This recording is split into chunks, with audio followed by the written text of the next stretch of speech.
safe room. All right. We are thrilled. Our first guest is here to celebrate the release of her #1 CD. Speak Now. Please welcome four-time Grammy Award winner Taylor Swift.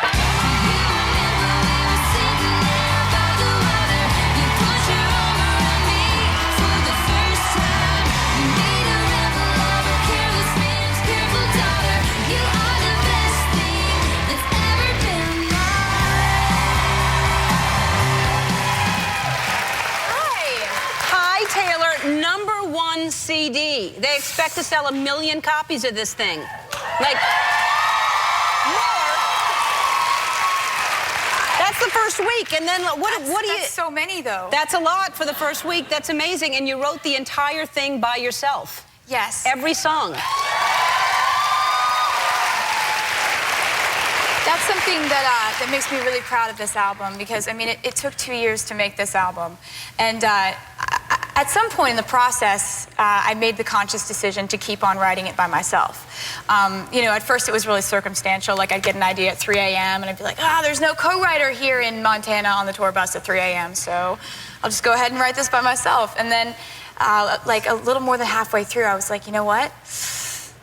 I could do this by myself, really, maybe.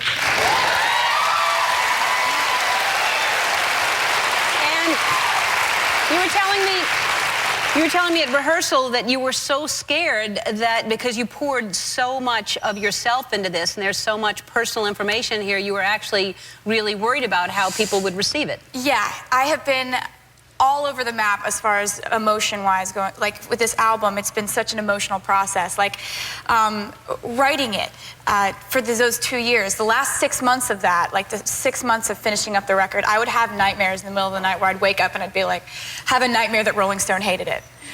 Like, and you know, I mean, I'd wake up and I'd be like, in the nightmare, they gave me like half a star. I'm like, is that even possible? Did they even do that? Yeah. But I was, you know, I was really nervous about it because, I mean, taking this on and writing every single line of every verse, pre-chorus, bridge, everything, you're taking a lot of ownership of whether people like it or don't. Right, right. So you're very proud that everybody likes it because everybody does like it to be #1. Thank you. And now, so you continue to write about ex-boyfriends.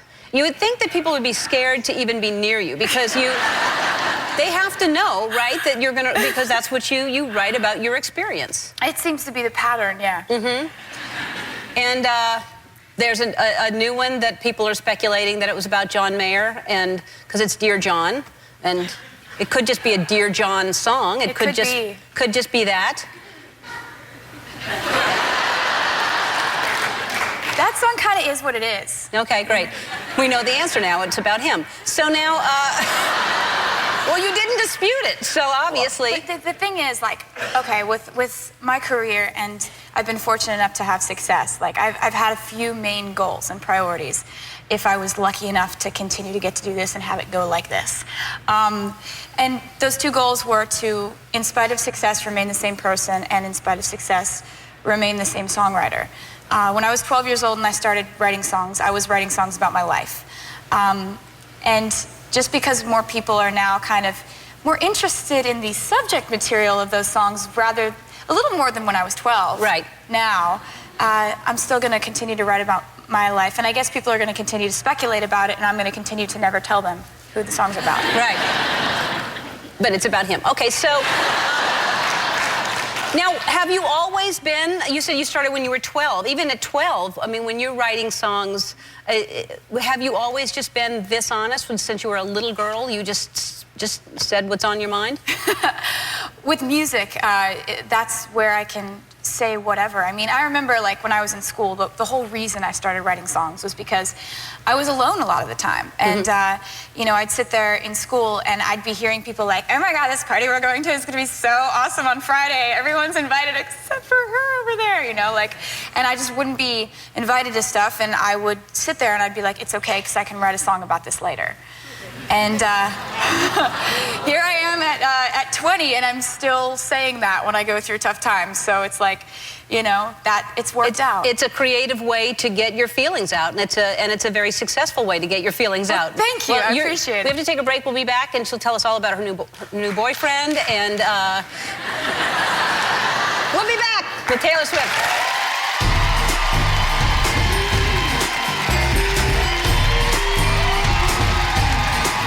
You played her song at your wedding. Mm-hmm. We got married August 7th, and I'm sorry. That's okay.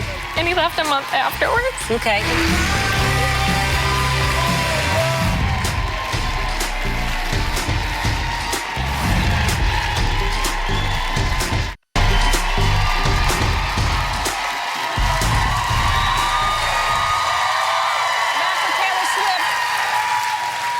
Now, Taylor, if you were to write a song right now about love, how would that go? What? Like, if you would just write a song, are you optimistic about love? How do you feel about love right now? I'm always optimistic about love. Mm-hmm. What's down there? What do you keep looking at down there? That's my hands and my dress. Going like that? Yeah. So you're always optimistic about love? Yes, always, sometimes. Mm-hmm. But right now you are? Well, why wouldn't anyone be? Well, right now. Especially if your boyfriend is Jake Gyllenhaal, because he's very handsome. Y'all are just hanging out, though, right? You have a picture of us on the screen, don't you? Right, but it's just y'all hanging out. This doesn't prove anything. I'm just saying he's adorable, and I like him very much, and so if that is the case, that's your boyfriend, I think that's fantastic. Wouldn't he be nervous about if anything goes wrong, there's another song? You know, I was just thinking about all the good times you and I have had together on this show. Yeah, we really have. And remember you scared me when I was in the bathroom? Remember when I scared you? You jumped out, and I screamed. I scared you today, too. She was walking down the hall for rehearsal, and I crawled out of my door, and you scare so easily. Yeah. It's really uncanny. It's like the legs just buckle. You do. So I've scared many people when they go into the dressing room. I'm hiding, waiting for them in their bathroom, and it's just a little fun thing that I like to do. And when I did it with you, it turned into a YouTube sensation. I was in the studio that week, and they're all like, "Check out this girl that said." Oh, close the laptop. Right. She just goes down, man. She just fell. It was like she almost hit her head on that thing on the wall. Yeah. Yeah. I was nervous about that. You fell again today. You just go right to the ground. Let's show people what happened when I scared you the last time you were here. Thank you.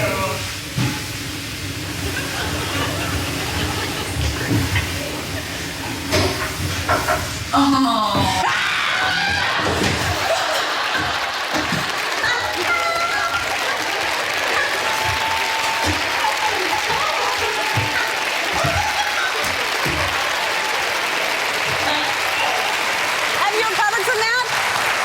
The fall, there were bruises, there were many reminders of that. Why do you do that?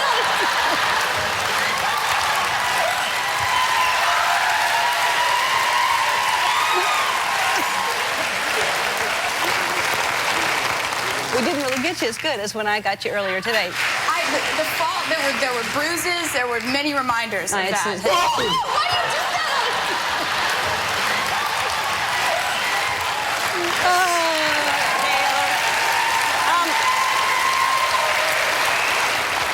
So you moved out. You're living on your own now? You moved out from Mama? I am. Yeah? Yes. Yeah.